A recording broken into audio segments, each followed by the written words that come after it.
Hi అండి, నేను మీ Shilpa Vinay. Welcome to Vincy kitchen. ఈరోజైతే మనం క్రీమీగా ఎంతో టేస్టీగా ఉండే ఫ్రూట్ కస్టర్డ్ రెసిపీని చూద్దాము. మా పాప స్కూల్ ఫ్రెండ్స్ వస్తున్నారండి ఇంటికి, వాళ్ళ కోసం చేశాను. సమ్మర్ కదా, చల్లగా తినడానికి చాలా బాగుంటుంది. ఒక్కసారి ఈ పద్ధతిలో చేసి చూడండి. రెగ్యులర్గా చేసే ఫ్రూట్ కస్టర్డ్ని మరింత రుచిగా ఇలా చేసి చూడండి. అలా తింటూనే ఉండిపోతారు, అంత బాగుంటుంది. మరి ఇంకెందుకు ఆలస్యం, ప్రాసెస్లోకి వెళ్ళిపోతాం. ముందుగా స్టవ్ పైన గిన్నె పెట్టేసుకుని, గిన్నె అడుగున కొంచెం మందంగా ఉన్న గిన్నె తీసుకోండి. ఇందులో 3.5 కప్పుల పాలు పోసుకోవాలి. నేనైతే 4 కప్పులు తీసుకున్నాను. ఇందులో సగం కప్పు మాత్రమే పోస్తున్నాను. మిగతా సగం కప్పు పక్కన పెట్టేసుకోండి. 3.5 కప్పుల పాలు పోసేసి మధ్యలో కలుపుకుంటూ, పైన మేగడ పట్టకుండా ఈ పాలని ఒక పొంగు వచ్చేంత వరకు కాగనివ్వాలి. మధ్యలో కలుపుకుంటూ ఉండండి. ఈ పాలు కాగేలోపు మరొక పక్కన 3 టేబుల్ స్పూన్ల కస్టర్డ్ పౌడర్, వెయిట్లో వచ్చేసి ఇది 20 గ్రామ్స్ ఉందండి. 20 గ్రాముల కస్టర్డ్ పౌడర్ తీసుకున్నాను. 3 టేబుల్ స్పూన్లు తీసుకున్నాను. ఇందులో మనం పక్కకి తీసి పెట్టుకున్న అరకప్పు పాలు ఉన్నాయి కదా, కొంచెం పోసుకుంటూ ఉండలు లేకుండా కలుపుకోవాలి. మొత్తం పాలు ఒకేసారి పోసేసారంటే ఉండ కట్టేస్తుంది, అందుకని కొంచెం పోసుకుంటూ ఉండ లేకుండా కలుపుకోవాలి.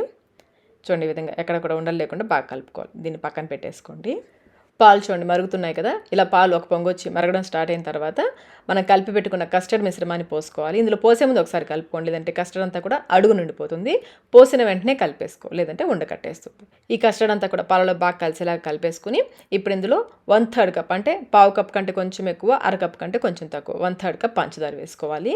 మీరు స్వీట్ ఎక్కువ తినే వాళ్ళైతే 1/2 కప్ వరకు వేసుకోవచ్చండి, కానీ ఈ ఫ్రూట్ కస్టర్డ్ కొంచెం మైల్డ్ స్వీట్తో ఉంటేనే బాగుంటుంది.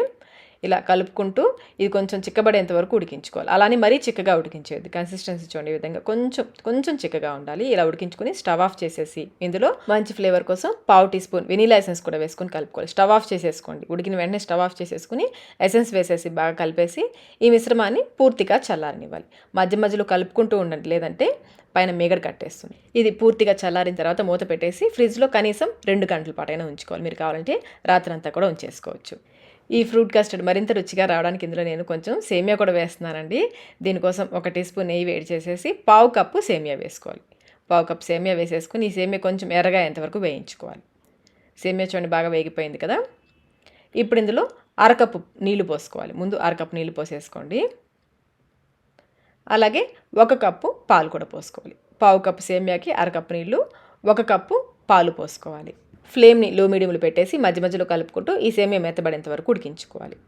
సేమియాని ఈ విధంగా సపరేట్గా కాకుండా కస్టర్డ్ చేసినప్పుడే దాంతోపాటే ఉడికించేసుకోవచ్చండి, కానీ ఇలా సపరేట్గా ఉడికించి కలుపుకుంటే మరింత రుచిగా ఉంటుంది. నేను అలా కూడా చేసి చూశాను, ఇలా కూడా చేసి చూశాను. రెండిట్లో కూడా నాకు ఇలా సపరేట్గా ఉడికించి కలుపుకుంటే బాగా నచ్చింది. సేమియా కూడా ఉడికిపోయింది కదా, ఇందులో పావు కప్పు పంచదార వేసుకోవాలి. సేమియా బాగా ఉడికిన తర్వాతనే పంచదార వేసుకోవాలి. అలాగే మంచి ఫ్లేవర్ కోసం పావు టీ స్పూన్ వెనీలా ఎసెన్స్ కూడా వేసేసుకుని పంచదార కరిగేంత వరకు ఉడికించుకుంటే సరిపోతుంది. ఎక్కువసేపు అవసరం లేదు, పంచదార కరిగితే సరిపోతుంది.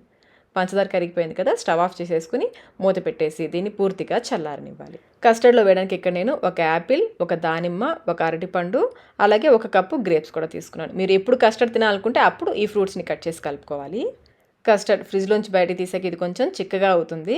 ఇది బాగా క్రీమీగా అయ్యేంత వరకు బాగా బీట్ చేసుకోవాలి. ఇందులో మనం ఉడికించుకున్న సేమియా కూడా వేసేసుకుని ఈ సేమియా కూడా బాగా కలిసేలా కలుపుకోవాలి. నేనైతే కస్టర్డ్ని మార్నింగే చేసేసానండి. మార్నింగ్ చేసేసి ఈవినింగ్ పిల్లలు వచ్చే టైంకి ఇవన్నీ కలుపుతున్నాను. చూడండి బాగా కలిసిపోయింది కదా. ఇప్పుడు మనకు కొంచెం చిక్కగా అనిపిస్తుంది. ఫ్రూట్స్ వేసాక ఇది కొంచెం పలచబడుతుంది.